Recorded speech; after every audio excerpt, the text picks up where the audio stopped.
The morning sun had not yet breached the horizon of the great desert, yet the sky was already draped in a deep midnight blue.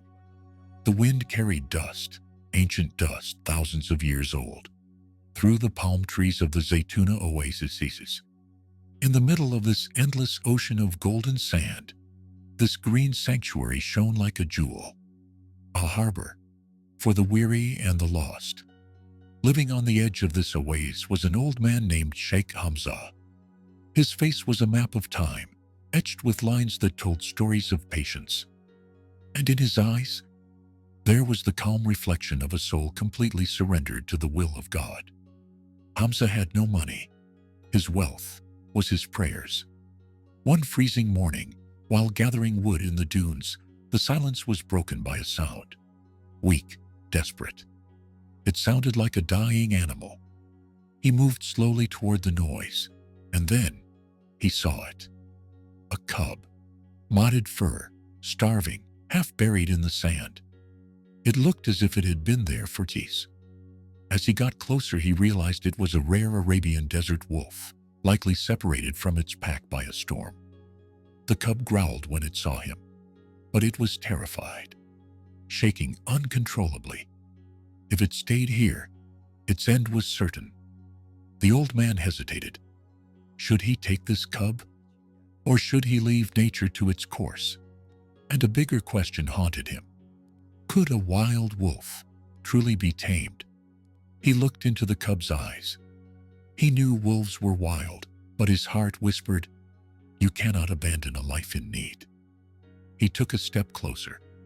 The cub seemed to sense his intent. He scooped up the shivering creature, wrapping it in his wool robe to share his warmth. The wolf pup relaxed, as if surrendering to safe arms. The old man whispered, "You are a trust from God, and a trust must be protected." For weeks, Sheikh Hamza nursed the cub in his tent, feeding it goat's milk from a cloth. The villagers of Zaytuna watched in fear, whispering that Hamza was raising a demon. But Hamza paid them no mind. He named the cub Ra'ad, meaning thunder, because he felt the deep power sleeping in its small chest. Time flowed like sand. The weak cub grew into a magnificent wolf. Ra'ad now had a sleek brown coat and intelligent, piercing amber eyes. Unlike other dogs, he was proud, brave. Yet he was fiercely loyal to the old man, following him like a shadow. The true nature of their bond was revealed on a scorching afternoon. A young merchant from a visiting caravan had strayed too far into the dunes and was cornered by a pack of jackals, hungry jackals. The pack closed in, growling. The man froze in terror. His heart beat so fast he couldn't even scream. Suddenly, a shadow swept past him. What was that? A guardian of the desert? Walking confidently behind the merchant was a creature. Massive. Wild. It was Ra'ad. With a burst of speed, Ra'ad charged the jackals. He scattered them like a cloud in the wind. The jackals fled in fear. The merchant, finally regaining his senses, shouted, "Oh God, I am saved!" He turned and saw Hamza. He fell to his feet. "How? Did you tame a desert wolf? I don't believe it." Hamza smiled gently. "I tamed nothing, my son. I only showed mercy. And mercy is a language even the wild understands." But this friendship between a wise sage and a wild wolf reached ears that listened with greed. One evening, 4 black Arabian horses thundered into the oasis. Leading them was Commander Malik, the Sultan's head huntsman, a man known for his cruelty and his arrogance. He stopped before Hamza's tent and spat on the ground. "So the rumors are true," Malik sneered. "An old beggar keeping a magnificent beast." Hamza was praying. Malik eyed Ra'ad, who stood tense, hackles raised. "The Sultan desires a new tracking beast. This wolf is perfect. I will break him to the leash." Without looking up from his prayer beads, Hamza spoke. "This wolf is not for sale, Commander. He is not a tool for your hunt. He is a free spirit, a trust from God. Malik laughed harshly. Everything under this sky belongs to the Sultan. Hand him over, old man, or I will take him by force and leave you for the vultures. Ra'ad stepped forward, placing himself between Malik and Hamza. He didn't attack, but his gaze was so intense, so sharp, that the commander's horse panicked and stepped back. Realizing he couldn't take the wolf easily with just 3 men, Malik pulled the reins. "You choose rebellion," he screamed, his face twisted in rage. "Enjoy the night, because when I return I will bring an army, and I will burn this oasis to the ground to take what is mine." As they rode away, Hamza placed a trembling hand on Ra'ad's head. "They will return, my friend. We will need more than speed and teeth. We will need the wisdom of the desert." That night, Ra'ad did not sleep by the fire. He climbed the highest dune overlooking the oasis. He lifted his head toward the crescent moon and released an unforgettable howl into the night. The sound echoed through the endless void. This was not a howl of loneliness. No, it was a call. Would the desert answer? He stared into the deepest darkness. Suddenly, eyes began to appear, reflecting the moonlight. Not just a few, but many. They emerged from the shadows, a pack of wild desert wolves. Survivors. They formed a living circle of teeth and shadow around the camp. They recognized Ra'ad as the alpha of this strange territory. Hamza watched in awe. "Subhanallah," he whispered. "How strong are the ties of kinship?" Days passed. Then a scout ran down from the dunes, breathless. "Sheikh, Commander Malik returns. 10 cavalry, spears, and weighted nets." The villagers gathered with sticks and stones, ready to fight for their freedom. Hamza stood tall. "My friends, if we abandon those who trust us today, we abandon our humanity forever.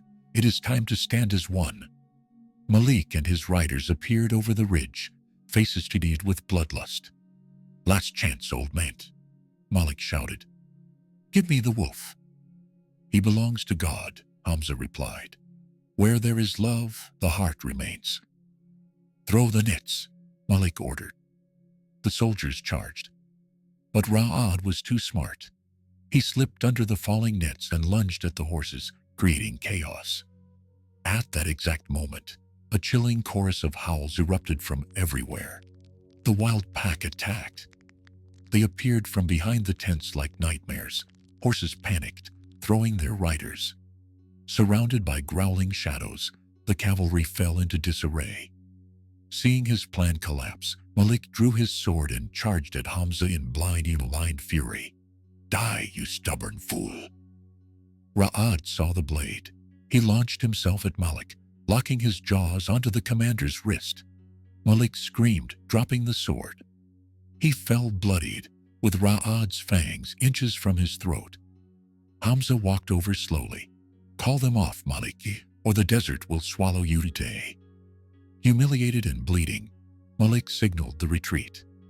As he fled, he looked back with eyes full of poison. "This isn't over. Next time, I bring fire." Hamza knew the final test was coming. A captured spy revealed Malik's plan. A full battalion with archers and fire wagons would attack at the new moon. "We cannot fight an army with sticks," Hamza told his people. "We must use the land." For 3 days, man and beast worked as one. They dug trenches along the main road, covering them with sand. They diverted irrigation channels, turning the hard ground into a hidden swamp. The new moon arrived. Malik returned with 30 soldiers and heavy wagons, intending to crush the oasis. "Attack! Burn everything!" The cavalry charged into the dark. But as they hit the deceptive flat ground, disaster struck. Horses collapsed into hidden trenches. Heavy fire wagons sank into the mud. "Now!" Hamza shouted from the ridge.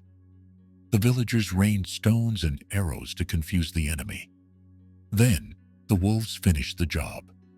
Led by Ra'ad, the pack moved like smoke, Their howls broke the soldiers' spirits, disoriented, stuck in the mud, fighting an enemy they couldn't see. The army broke rank. Malik, stuck in the mire, looked up. He saw Hamza's silhouette against the stars, calm, peaceful. And that calmness terrified him. "Retreat! This land is cursed," the soldiers screamed, dropping their weapons. Malik was not defeated by an army. He was defeated by a unity between a pious old man and a wolf. His pride was shattered. Ambulance wrapped around Zaytuna once more.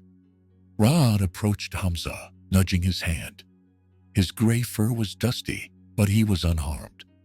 The wild pack, their duty done, exchanged one last look of respect and vanished back into the deep desert shadows.